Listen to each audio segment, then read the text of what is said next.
Hello दोस्तों, नमस्कार। आज मैं आपको आर्टिकल 30 के बारे में बताऊंगी, जो अभी हाल ही में चर्चा का केंद्र बिंदु बना रहा।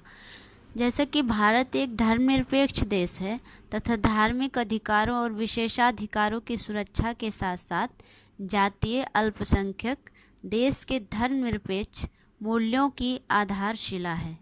हिंदू बाहुल्य क्षेत्र होने के बाद भी भारत का संविधान विशेष रूप से अल्पसंख्यकों के कुछ अधिकारों का समर्थन करता है और भारत के नागरिकों के धर्म, जाति या लिंग के सभी मूलभूत अधिकारों को स्पष्ट करता है। अनुच्छेद 30 को भारतीय संविधान के भाग तृतीय के तहत वर्गीकृत किया गया है और यह अनुच्छेद शैक्षणिक संस्थानों के प्रबंध और अल्पसंख्यकों के अधिकार का समर्थन करता है। अब मैं आपको अनुच्छेद 30 की विशेषताओं के बारे में बताऊंगी।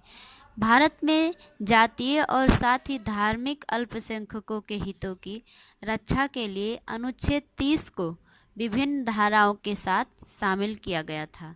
वही इसमें कुछ कमियां भी हैं। वास्तविक तथ्य यह है कि अल्पसंख्यकों के पास स्थापित शैक्षिक संस्थानों का व्यक्तिगत नियंत्रण होता है, जिसका अर्थ यह है कि सरकार इसमें कोई हस्तक्षेप नहीं कर सकती है। इसके गठन और साथ ही प्रबंधन पर नियंत्रण की समानता के सिद्धांत को ध्यान में रखते हुए भारत में अल्पसंख्यक समुदाय के कुछ अधिकारों की रक्षा करने का प्रावधान अनुच्छेद 30 में शामिल है।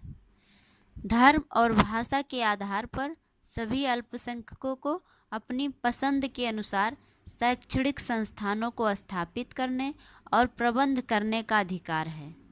राज्य को यह सुनिश्चित करना होगा कि संपत्ति के अधिग्रहण के लिए जरूरी राशि समुदाय के बजट में अधिक न हो। इसलिए वह सुनिश्चित करता है कि अनुच्छेद के तहत प्रत्याभूत अधिकार प्रतिबंधित कर रद्द न किया गया हो।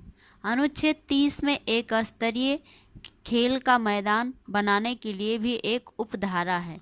इस अनुच्छेद के अनुसार देश की सरकार धर्म या भाषा की वजह से किसी भी अल्पसंख्यक समुदाय द्वारा संचालित शैक्षणिक संस्थानों को सहायता देने में भी कोई भेदभाव नहीं करेगी। नमस्कार दोस्तों।